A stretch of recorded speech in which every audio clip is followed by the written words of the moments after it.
Irmãos queridos, meus amados, vamos abrir as Escrituras no livro de Atos dos Apóstolos, capítulo 2, versículo 41 a 47. Vamos orar?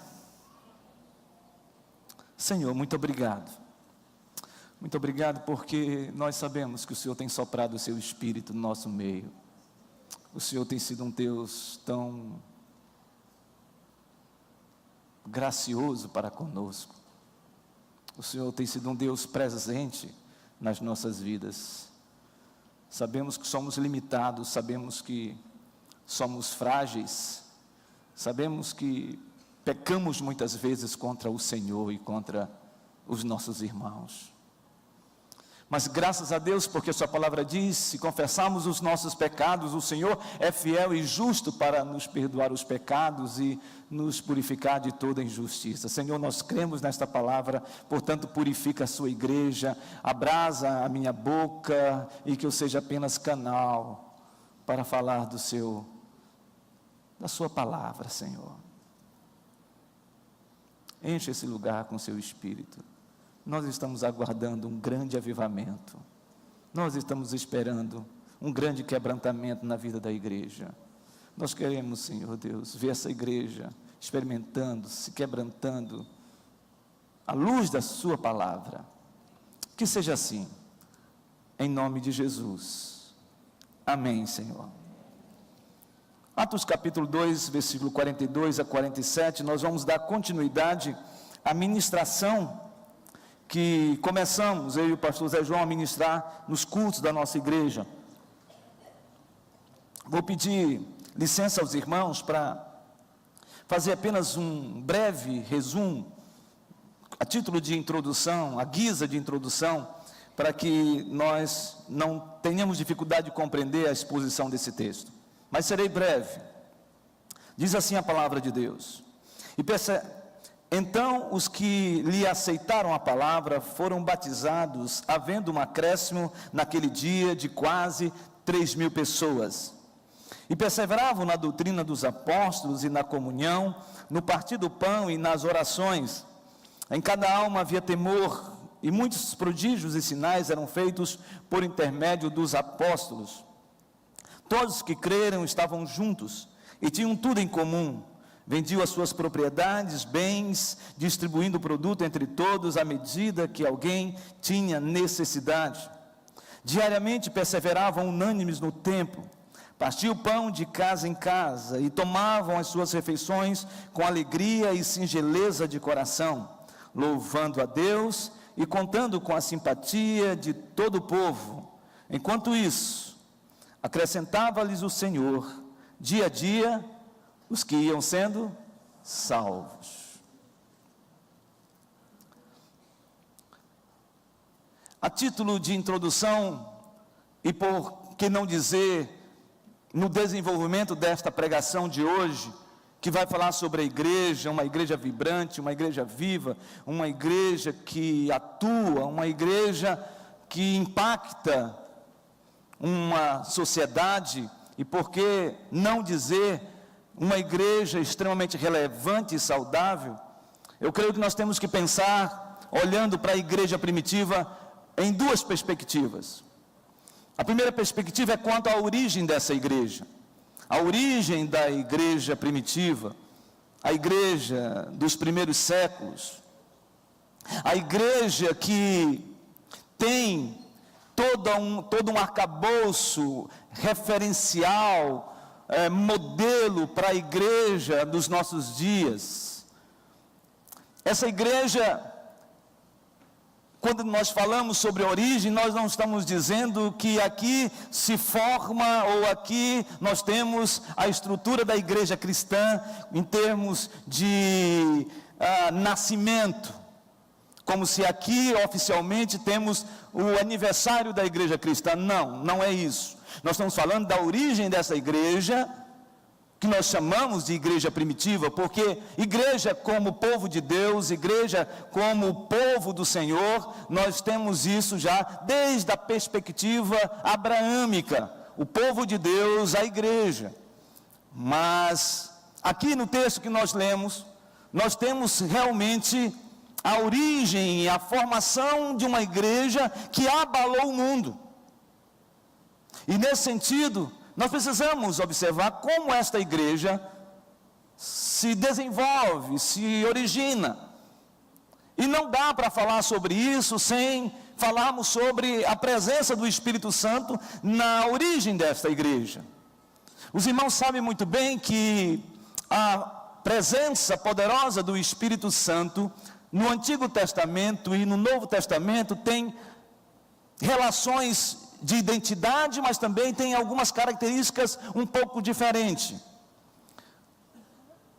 No Antigo Testamento, quando o Espírito Santo atuava sobre uma pessoa, ele tinha um propósito específico, a sua ação era mais restrita e muitas vezes temporária. Ou seja, quando o Espírito Santo atuava na vida de um profeta, ou de um rei, ou de um sacerdote, ele tinha um propósito específico. E após aquele propósito específico e restrito, esse Espírito então, após exercer esta função, esta atuação na vida desta pessoa, ele então saía. E a ideia é interessante porque nós encontramos algumas experiências dessas, e uma delas é sobre o próprio sacerdote Arão. A Bíblia diz que ele foi untado com óleo, e esse óleo que foi derramado sobre ele, simbolizando a presença do Espírito Santo, ele foi totalmente possuído. O Espírito se apossou de Arão naquele momento. E o propósito era que ele exercesse o levitismo no meio de Israel.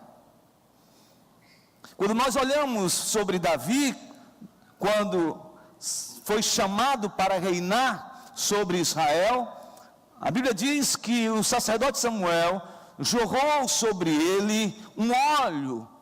E quando o óleo foi derramado, diz a Bíblia que o Espírito se apoderou de Davi, porque tinha um propósito específico, que era que Davi fosse um homem sábio para gerir, para administrar o povo de Israel.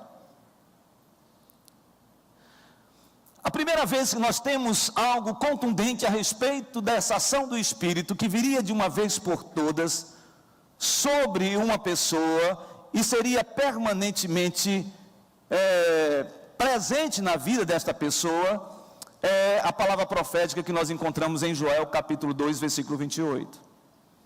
Quando o profeta disse que o Senhor derramaria o seu Espírito sobre toda a carne.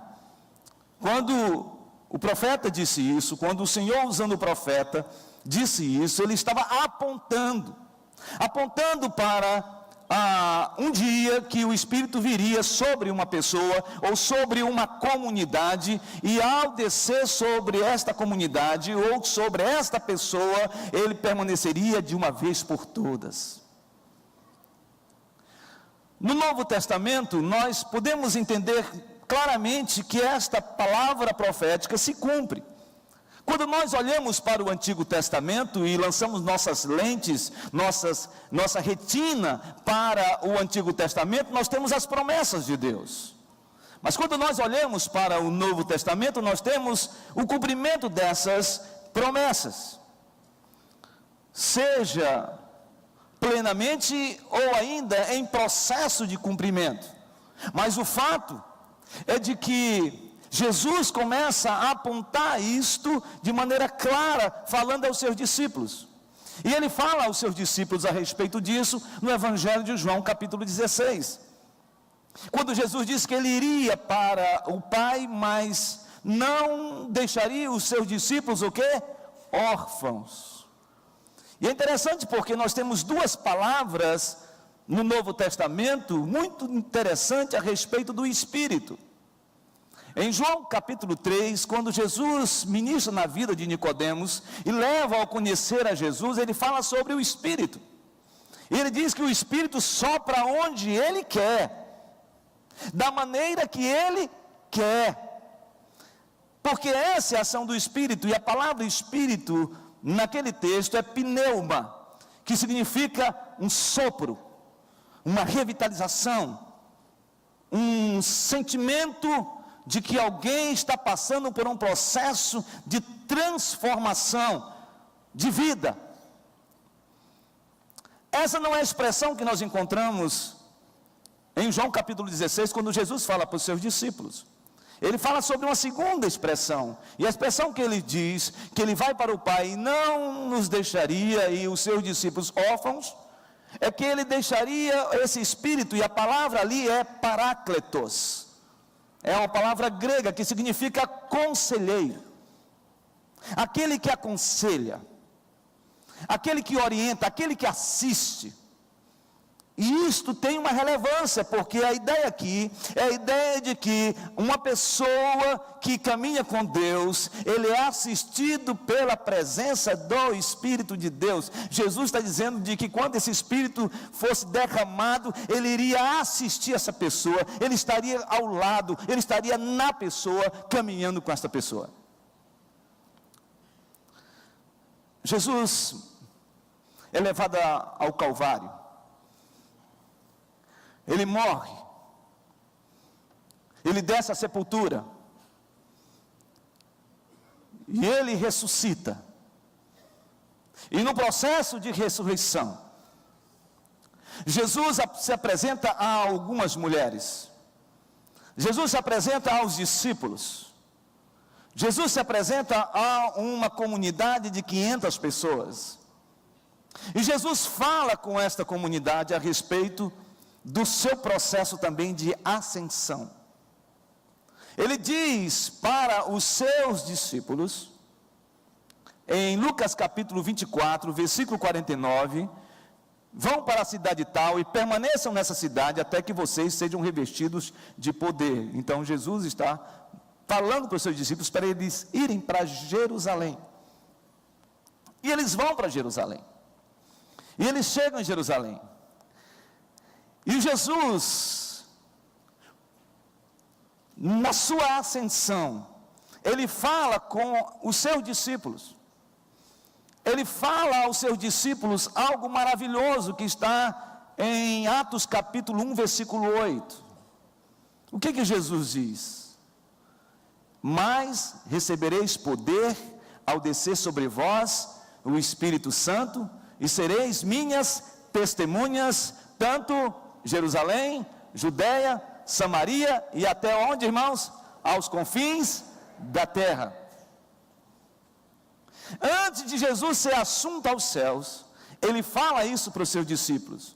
Ele está falando sobre o Espírito de Deus, a presença do Espírito de Deus, o enchimento desse Espírito na vida da igreja. E aqui nós temos duas questões importantes. A primeira é que o Espírito só desceria se Jesus subisse. Então Jesus sobe, o Espírito Santo desce. A ascensão de Jesus e o Espírito desce. Quando o Espírito desce, começa a experimentar-se, e isso nós vamos ver daqui a pouco em Atos capítulo 2, a dispensação do Espírito.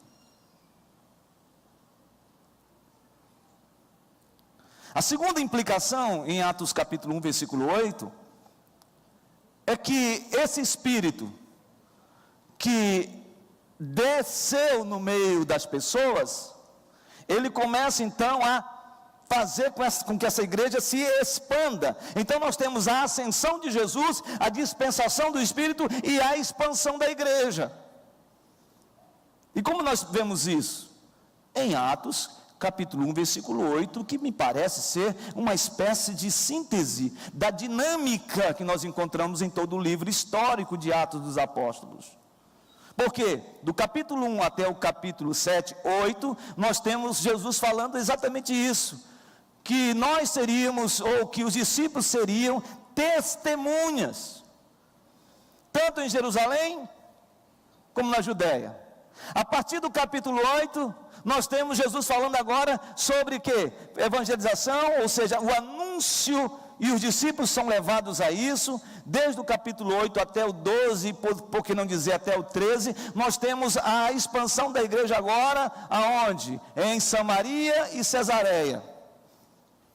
E a partir do capítulo 13, que nós começamos ali ver e contemplar o processo extraordinário da expansão da igreja, a partir da igreja de Antioquia, a Bíblia diz, até os confins da terra. Então essa igreja começa a se desenvolver, essa igreja cheia do Espírito de Deus, cheia do poder de Deus, começa a se expandir até os confins da terra, até porque o capítulo 28 não se encerra no livro de Atos, não há uma conclusão, ou seja, a tarefa ela é inacabada, ainda está inacabada, por isso que o texto diz, até os confins da terra. Levante o seu dedinho agora, pode levantar, não é para aceitar Jesus, fica tranquilo.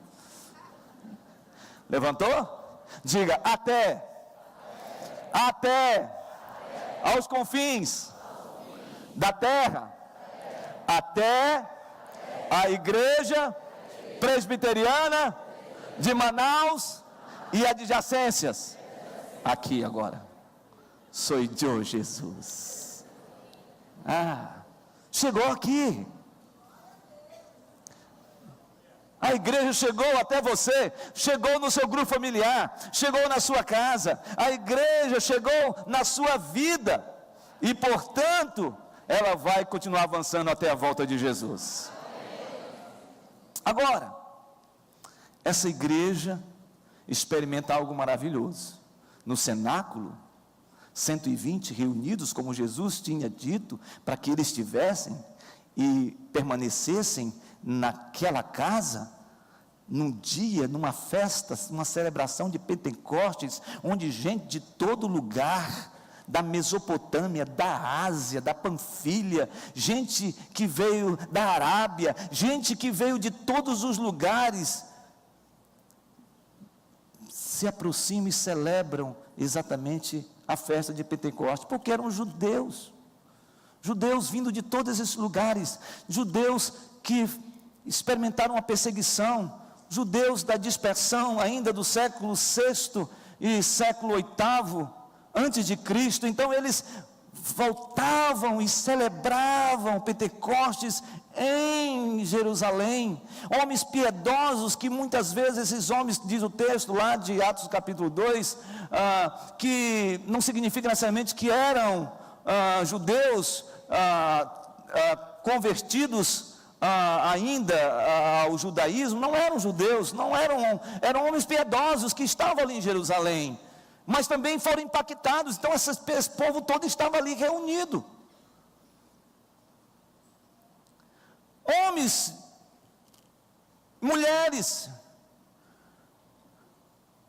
pessoas, e eles ouvem um estalido, algo acontecendo dentro de uma casa, um vento impetuoso entra naquele lugar, de maneira poderosa, potentosa. A Bíblia diz que línguas como de fogo são lançadas naquele lugar, e aí acontece um enchimento, um derramamento do Espírito Santo dentro da casa, e todos ficam atônitos, diz o texto, e ele diz, o que está acontecendo?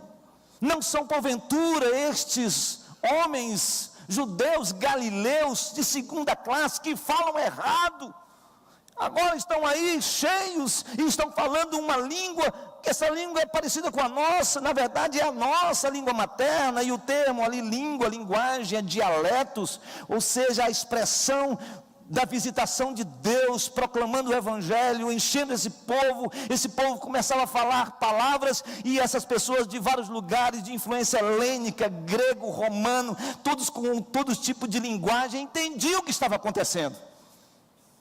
Outros diziam, estão embriagados, estão ébrios, e diz a Bíblia que os apóstolos levantam, e Pedro com autoridade diz, não, nós não estamos embriagados. O que está acontecendo aqui é promessa do profeta Joel, lá do capítulo 2, versículo 28, que um dia o Senhor derramaria o seu Espírito sobre toda a carne. Agora o Espírito não estaria mais agindo sazonalmente, temporariamente, não. O Espírito veio de uma vez por todas, não somente numa pessoa, mas da comunidade toda.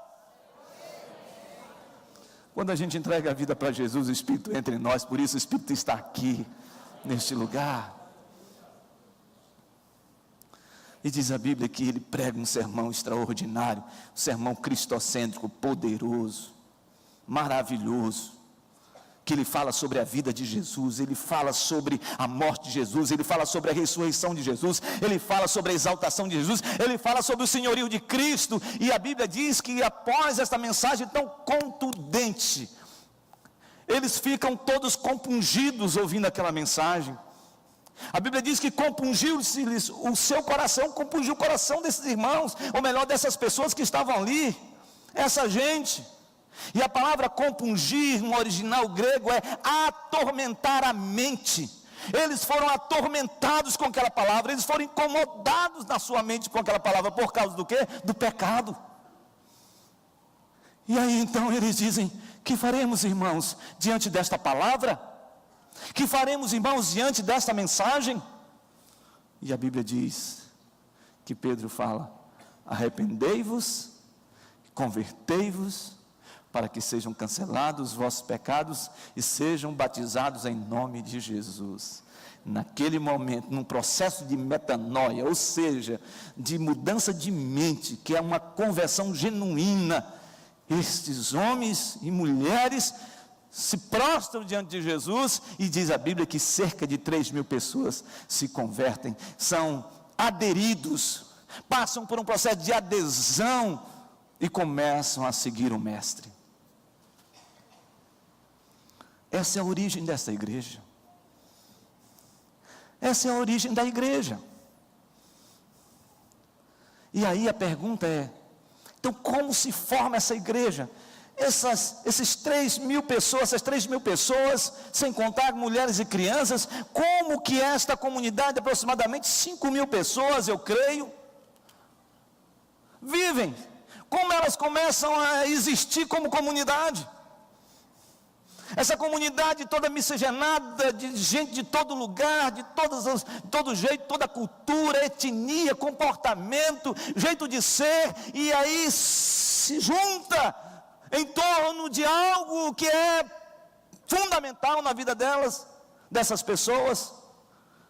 E eu creio que o capítulo 2, versículo 42, é o que eu chamo de descrição do porquê que essa gente de todo lado, de todo jeito se reúne e permanece firme. Apenas aqui uma nota de rodapé.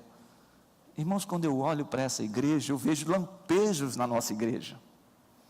Eu vejo lampejos disso. Aqui tem gente de todo jeito. Irmãos que vieram de movimentos neopentecostal, outros que vieram de movimento pentecostal, outros que vieram do movimento renovacionista, outros que vieram do movimento conservador, outros que vieram do movimento fundamentalista. Irmãos, é gente de todo lado, gente que veio de outras denominações, e gente também que teve um encontro com Jesus, e que vieram para esse lugar com todo tipo de coisa. Irmãos, isso aqui é um milagre de Deus. Gente que bate palma, gente que não bate palma, gente que levanta a mão, gente que não levanta, gente que planta bananeira e gente que não planta bananeira, gente extrovertida e gente introvertida. Irmãos, irmãs, o que faz com que esta igreja permaneça firme juntos, olhando e vendo esse tipo de gente? O que é, irmãos? Olha para a pessoa que está do teu lado aí, olha para ele, você nem sabe o nome dele. Você, não, pastor, do lado da minha esposa. Lógico, sua esposa. Nós, pastores, passamos pelos irmãos e amém. Não sabemos. E aí a gente fica com aquela coisa: meu amado, meu querido, tentando, Senhor, traz um revelamento aqui para eu saber o nome desse irmão. É assustador. Já perguntamos para pessoas: quanto tempo você está aqui, pastor? Eu estou aqui há 20 anos. Aí eu digo: irmão, eu sou convidado, eu sou visitante. Não é assim. Então o que faz com que essa igreja se una? Em primeiro lugar, uma igreja que vive essa dinâmica, que é saudável, que é perseverante, que é vibrante, que é uma igreja viva. Essa igreja, primeiramente, que eu vejo no texto com relação à igreja primitiva é que é uma igreja completamente comprometida com a palavra de Deus. Totalmente comprometida com a palavra de Deus. O texto diz isso: e perseveravam na doutrina dos apóstolos.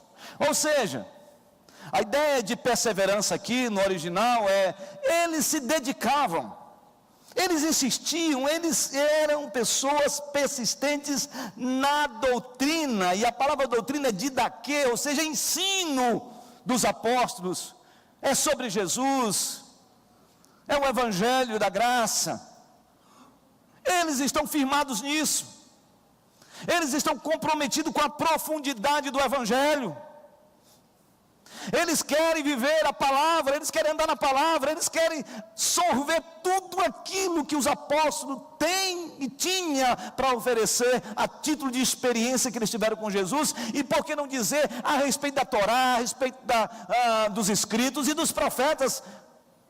Eles compartilhavam tudo e faziam uma simbiose entre as promessas de Deus com os cumprimentos, falando desse Jesus messiânico maravilhoso. Eles compartilhavam isso e eles tinham prazer nisso. O nosso problema está aqui, irmãos. Eu creio que o problema da igreja evangélica é exatamente a ausência de profundidade nas Escrituras. Irmãos e irmãs, apenas 10% de uma população evangélica lê a Bíblia. 10% tem vida devocional. E há um dado estatístico assustador: apenas 1% desses 10% de fato faz uma reflexão a respeito das coisas de Deus na sua vida. Isso é muito sério. Nós não podemos viver um evangelho açucarado. Nós não podemos viver uma vida cristã apenas vivendo de domingo em domingo, como se o domingo fosse um momento energizante para que a semana toda seja maravilhosa. Não. Segunda-feira é palavra de Deus, terça-feira é palavra de Deus, quarta-feira é palavra de Deus, quinta-feira é palavra de Deus, sexta-feira é palavra de Deus. Falar como Ezequiel disse: Senhor, eu quero comer o rolo santo. A ideia de vontade, de avidez, de fome. Nossas salas de escola bíblica têm que estar abarrotadas, cheias, todo mundo querendo ler, todo mundo querendo crescer, todo mundo querendo experimentar. Irmãos, é maravilhoso quando termina aqui a escola bíblica, parece uma saída de campo de futebol, gente chegando, aquele movimento. Agora imagina: pastor, não tem sala. Vai ter sala. Aonde, pastor? Debaixo da árvore. Não sei aonde, mas nós precisamos estar comprometidos com a palavra de Deus, e esse é o problema. As pessoas querem ouvir o evangelho, as pessoas querem ouvir a palavra de Deus. Chega, irmãos, de nós vivermos uma vida cristã superficial. Segundo aspecto desse texto é que eles dedicaram à doutrina e na comunhão. Na comunhão. Comunhão, a palavra comunhão significa koinonia no grego. E esse texto é importante porque não significa apenas estar juntos, mas ter tudo em comum, ou ter alguma coisa em comum.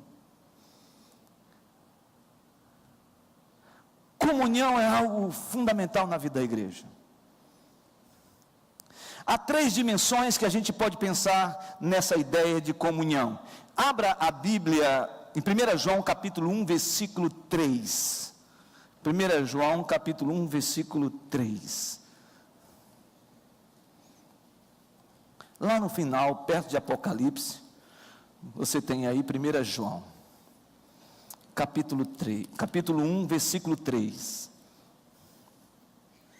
Olha o que o texto sagrado diz. Podemos ler juntos? Vamos lá? Quem abriu, diga amém. Quem não abriu, misericórdia. Eita, eu vi aí. Tem gente aí ainda. Tem alguns irmãos aí procurando, e você tem que ter misericórdia com os irmãos também. Tem alguns crentes aí que é meio assustador. Ele se acha o bambambam da história, e aí quando alguém diz, abra a Bíblia em tal lugar, ele diz, achei. E aí o outro irmão fica ali, ó. Aí ele fala assim, para, é aqui. Soberbo. Diz o texto, vamos ler juntos. E o que temos visto e ouvido, anunciamos também a vós outros, para que vós igualmente mantenhais o quê? Comunhão conosco. Ora, a nossa comunhão é com o Pai, com o seu Filho, Jesus Cristo. A palavra comunhão aí é koinonia também. O que João está falando aqui? Ele está falando para a igreja, para os seus filhinhos. Ele está dizendo de que a comunhão tem 3 dimensões. 2 nós encontramos aqui. A primeira comunhão é comunhão com o Pai. Comunhão com o Pai. Ele diz que nós temos que ter comunhão com o Pai e com o seu Filho Jesus Cristo. Essa comunhão ela é vertical. Essa comunhão ela está nessa dimensão aqui. Uma dimensão olhando para o alto, na verticalidade. E quem tem comunhão com o Pai, intimidade com o Pai, o resultado disso é comunhão com o próximo. E o texto diz, comunhão conosco. Então, a comunhão genuína começa no Pai, e essa comunhão tem que gerar comunhão com meus irmãos, com as pessoas. Não existe, irmãos, comunhão na horizontal se não houver comunhão na vertical. Se houver apenas comunhão na vertical e não desembocar em comunhão na horizontal, pode ter certeza que essa comunhão, essa orientação espiritual que você está tendo com Deus é apenas esotérica, subjetiva. Porque quem tem comunhão com o Pai, tem comunhão com os irmãos, se relaciona, abraça, traz afetividade, ama, se interessa, se preocupa. Portanto, fiquem de pé. Fiquem de pé. Solta a Bíblia, a bolsa, mas fica de olho. Parou aí? Irmãos, aqui nós temos irmãos extrovertidos. Quando a gente fala assim, vamos cumprimentar o irmão, o cara é cara de pau. Mas irmãos, eu sei que tem irmãos aqui que quando a gente fala, cumprimente um irmão, irmãos, é verdadeiramente uma batalha espiritual. O irmão sente, meu Deus, lá vou, não é possível, Senhor me ajuda, eu vou, em nome de Jesus, que o Espírito Santo te assista agora, porque comunhão tem que ter atitude. Então você vai sair de onde você está, não adianta, eu estou do lado do meu cônjuge, meu amor, estou comunhão, isso aí irmãos, por favor. Eu tenho um amigo aqui do meu lado. Que amigo nada, agora não. Agora você vai encontrar 5 pessoas e vai cumprimentar e perguntar o nome dessa pessoa, tá certo? E falar um pouquinho com ele agora. Já. Sai de onde você está, cumprimente as pessoas. Pergunte o nome, de onde você vem, quem é você. Pergunte.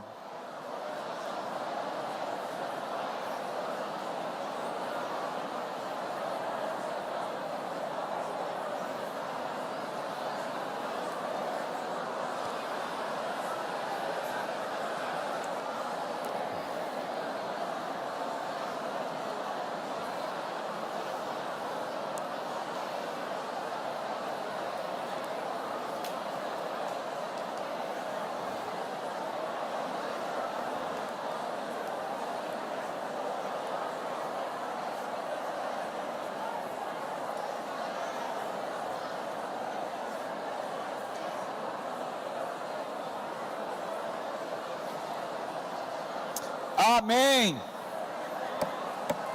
Graças a Deus. Muito bem. Agora terminou, irmãos. Chega de comunhão. Pode sentar. Pode sentar.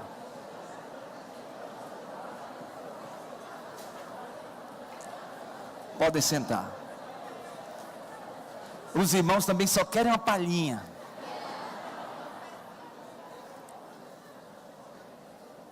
Doeu? Foi bom? Eu acho que aqui houve libertação hoje.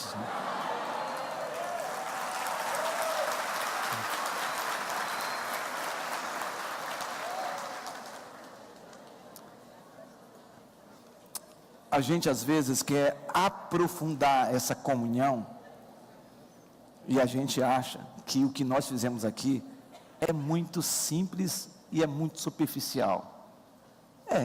É muito superficial mesmo. Mas uma coisa eu sei, a gente tem que começar. A gente tem que começar essa comunhão. Se o Espírito de Deus habita em você, se você tem intimidade com Deus, meu amado do coração, você precisa praticar isso. Você tem que transformar isso em algo estiloso na sua vida. Dimensão, comunhão com Deus, comunhão com os meus irmãos, e há uma terceira dimensão, que é uma comunhão socializadora. Agora o texto é interessante, porque ele fala sobre isso em Atos capítulo 2. Por favor, Atos capítulo 2, por gentileza. Observe o que o texto diz no versículo 44. Vamos ler juntos agora? Todos os que creram estavam, novamente, todos que creram estavam juntos, e tinham tudo em comum, vendiam as suas propriedades, bens, distribuindo o produto entre todos, à medida que alguém tinha necessidade. Aqui é uma terceira dimensão. Agora ele está falando de uma comunhão social. Aqui não está falando do pensamento de Lenin nem de Karl Marx a respeito de um socialismo ou de um comunismo. Não é isso que o texto está dizendo, ao contrário.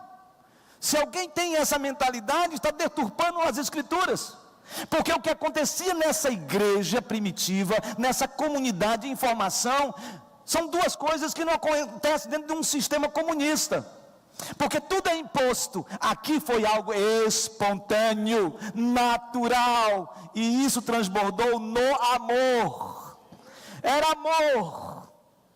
Amor de Deus nas nossas vidas nos faz, de fato, sentirmos a necessidade de se compadecer do próximo. Irmãos, a nossa igreja tem um espírito de generosidade, mas eu creio pela fé que nós podemos expandir essa generosidade. Não é possível, irmãos, o que nós estamos vendo. Sabemos que as nossas crianças, sabemos que há muito sofrimento aqui no Amazonas, há muito sofrimento.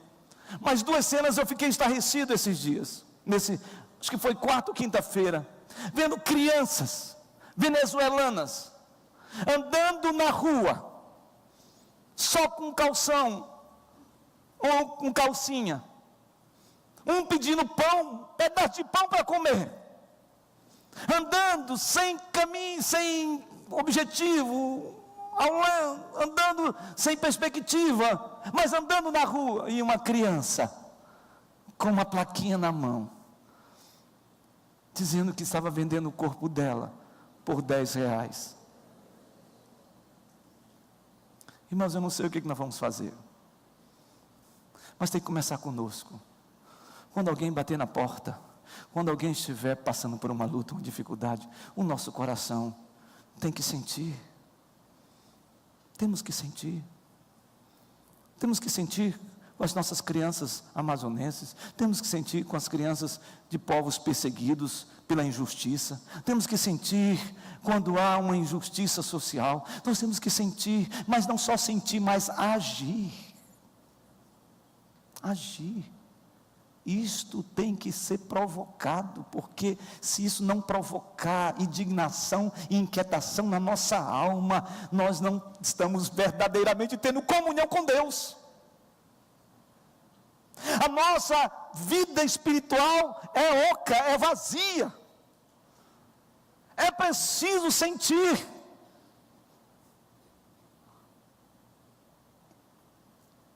Eles vendiam tudo que eles tinham, compartilhavam os seus bens à medida que alguém tem necessidade. No seu grupo familiar, alguém pode estar passando necessidade. Na sua vizinhança, alguém pode estar passando necessidade.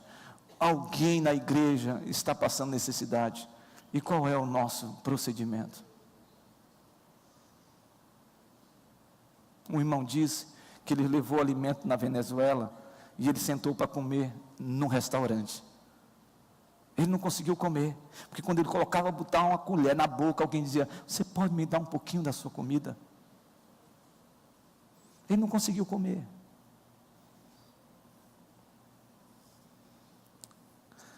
E perseveravam na doutrina, na comunhão e na adoração, nas orações. Eles tinham algo lindo acontecendo. Sabe, eu sinto que algo está acontecendo no meio da nossa igreja. Eu sinto. Eu não sei o que vai ser. Mas quando eu vejo esse povo orando, quando eu vejo esse povo fazendo missões, quando eu vejo esse povo orando, clamando, quando eu vejo as pessoas se preocupando com as coisas, quando eu vejo as pessoas vindo com fome para esta igreja da palavra de Deus, só vem uma coisa da minha mente: está chegando um grande despertamento espiritual no nosso meio, quebrantamento, arrependimento, mudança de vida, amor contínuo, intenso na comunidade, porque é isso que acontece. Uma igreja adoradora, ela louva a Deus e ela ora ao Senhor esperando algo. Meu desejo é que haja aqui um derramado do Espírito Santo tão grande, que a gente viva plenamente essa igreja que o Senhor nos deu como referência, que é a igreja primitiva.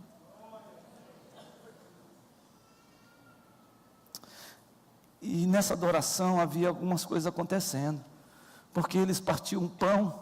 Ali nós temos um momento litúrgico lindo. Eles partiam o pão, eles comiam e partiam o pão, e partiam o pão. Aqui a ideia da ceia era uma adoração litúrgica acontecendo, dramatizada.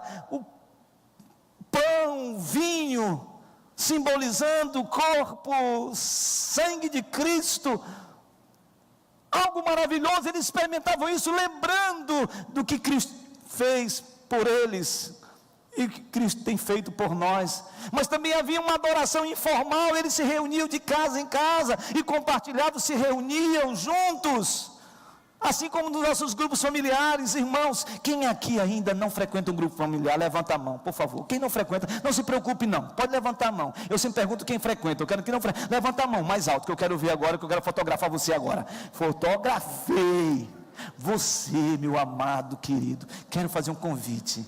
Você vai sair daqui hoje, pelo menos para visitar um grupo. As irmãs que estão ali, da Secretaria de Grupo Familiar, você vai lá e diz assim: eu quero conhecer um grupo familiar. Esse grupo pequeno que se reúne, que ora, que conversa, que compartilha a palavra de Deus, que toca violão, tamborim, reco-reco, sanfona, qualquer coisa. Eu quero conhecer esse grupo. Porque essa igreja, essa adoração era informal. Mas tinha adoração formal. Eles iam ao templo, ao pátio do templo, e eles adoravam a Deus juntos como igreja, como nós estamos fazendo aqui hoje. Nós podemos dar um glória a Deus, né? É maravilhosa. Já pensou isso? E diz a Bíblia que nesses grupos pequenos, nas reuniões do templo, acontecia algo maravilhoso. Versículo 43, observe o versículo 43. Olha o que acontecia. Leiamos: em cada alma havia o quê? Temor, e muitos prodígios e sinais eram feitos por intermédio dos apóstolos. Então era um temor do Senhor tão grandioso no meio da comunidade, quando estavam todos reunidos, ou nas casas, nos pequenos grupos, que nós chamamos de grupos familiares. Eles se reuniam, eles estavam juntos, e sinais e prodígios aconteciam, gente sendo curada, gente sendo liberta, gente sendo transformada. Irmãos, é o que está acontecendo nessa igreja, para a glória de Deus. Coisa maravilhosa, algo maravilhoso, maravilhoso isso. E diz a Bíblia que essa igreja que experimentava sinais e prodígios, ela contava com a simpatia de todo o povo. Eles louvavam a Deus e contavam com a simpatia de todo o povo. Cadê o pessoal do louvor? Os irmãos, se preparem.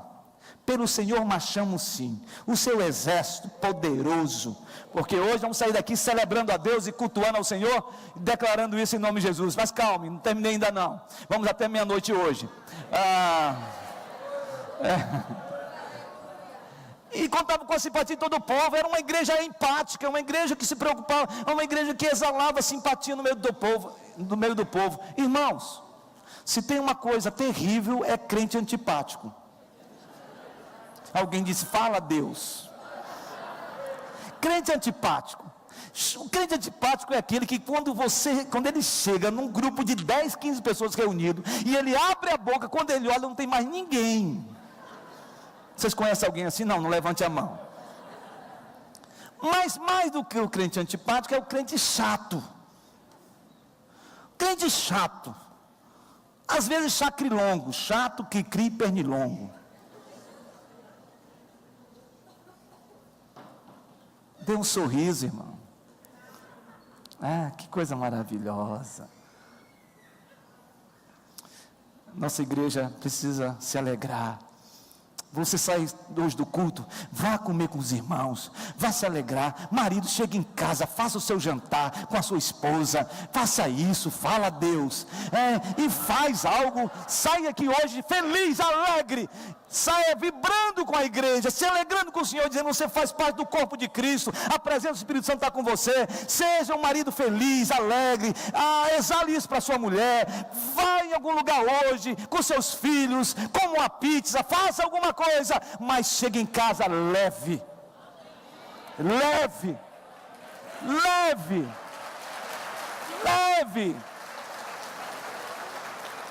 E quando chegar amanhã no trabalho, seja uma pessoa feliz.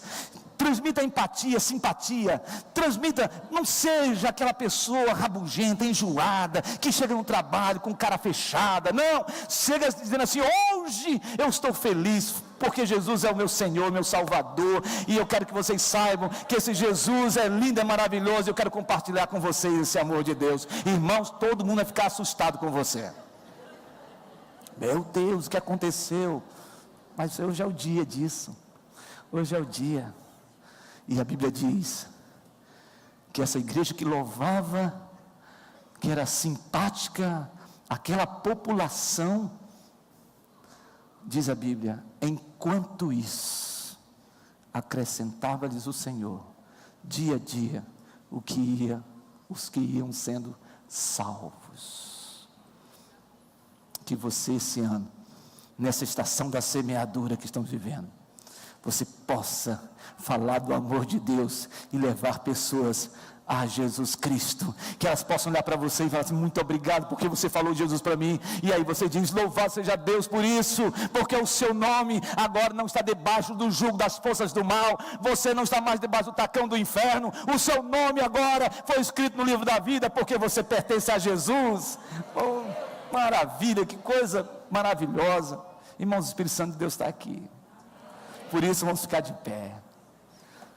Essa igreja, ela era perseverante, dedicada às Escrituras, dedicada na comunhão, dedicada, meu irmão, minha irmã, na adoração, nas orações e no louvor. E nós vamos encerrar hoje celebrando a vitória, porque você é de Jesus, você pertence a Jesus. Saia daqui feliz, saia daqui com esse senso de quem você é e a quem você pertence, e você pode ter certeza que o inimigo não vai prevalecer sobre a sua casa, nem sobre a sua família. As portas do inferno jamais irão prevalecer contra a igreja do Senhor, porque quem reina aqui é o nosso general, e o nome dele é Jesus de Nazaré. Vamos louvar. Oh! Sem parar.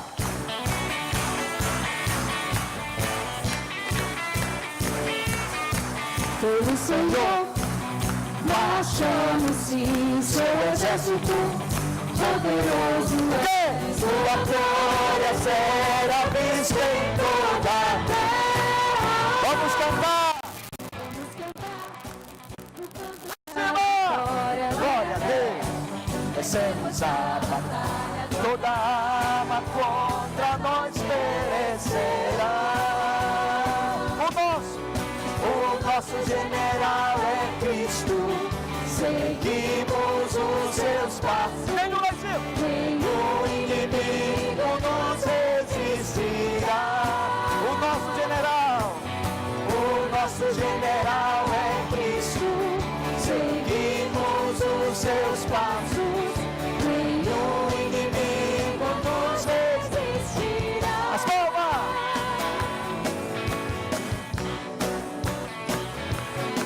Com o Messias, nós somos sim em suas mãos, a chave da vitória Que nos leva a possuir a terra prometida.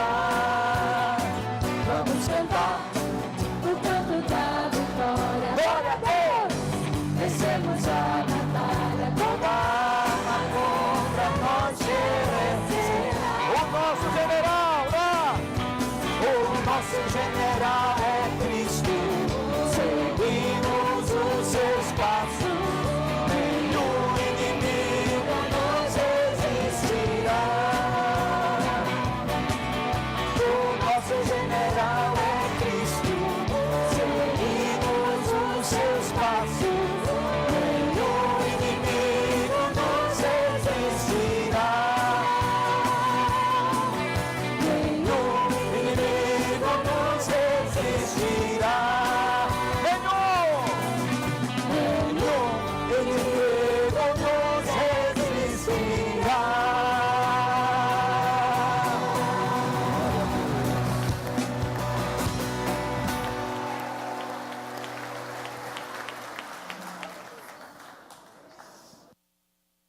Vamos orar.